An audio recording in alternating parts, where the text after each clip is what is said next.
वर्ष पहले हुआ, ठीक है। उससे पहले सिंधु घाटी की सभ्यता हमारे पूर्वजों की सभ्यता थी।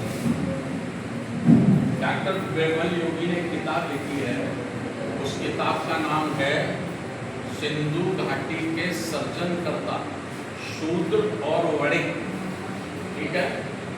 आप उस किताब को पढ़िए, वो केवल उसके संकलन करता है, पूरी दुनिया का, पूरे 200 देश का उसमें विश्लेषण है, सब लिया है उन्होंने, जहाँ से उनको अच्छा मिला है, मानवता के हित में मिला है, वो सब इकट्ठा किया है।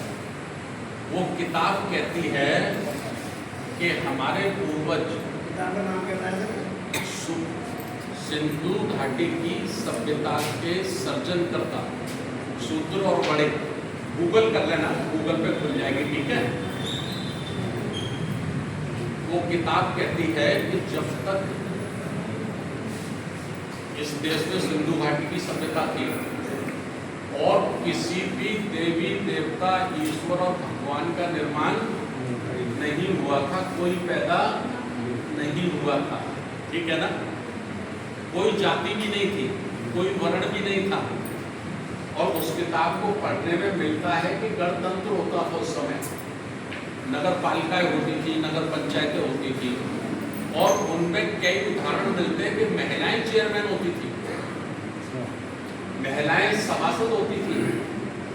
इसका मतलब नारी और पुरुष में भी ऊंच नीच का भेद नहीं था। नारी और पुरुष भी, जैसे मोटरसाइकिल के दो पहिए हैं, समझ रहे नहीं, जैसे मोटरसाइकिल के दो पहिए हैं, ऐसे ही नारी और पुरुष भी जीवन के दो पहिए हैं। कोई छोटा नहीं है, कोई बड़ा नहीं है, ठीक है। अब सवाल खड़ा होता है कि और हाँ, दुनिया की सबसे साइंटिस्ट व्यवस्था यानी विज्ञानवादी व्यवस्था हमारे पूर्वजों की सिंधु घाटी की सभ्यता थी। किसी दिन 2 दिन का 3 दिन का कहना रखेंगे, तब आपको एक एक चैप्टर पढ़ाएंगे बोर्ड पे लिखकर, ठीक है। दुनिया को हम एक्सपोर्ट करते थे। सबसे पहले कपड़े का, तांबे का, पीतल का निर्माण हमने किया है, हमारे पूर्वजों ने किया है। और उस समय 8 मंजिल बिल्डिंग होती थी, आर्किटेक्ट था, इंजीनियर थे, बाकायदा सड़कें होती थी, गली होती थी, नालियां होती थी, और सब इंग्लिश टॉयलेट होते थे। आज से 8,000 पहले, समझ पा रहे नहीं। इस किताब को पढ़ेंगे तो हमें ये ज्ञान मिलेगा। मोटी किताब है, टाइम लगेगा पढ़ने में, 500 पेज की है लगभग। अब सवाल खड़ा होता है कि इतनी अच्छी व्यवस्था थी, तो फिर हम अपने ही देश में गुलाम और लाचार कैसे बने, शूद्र और अछूत कैसे बने, प्रश्न खड़ा होता है ना।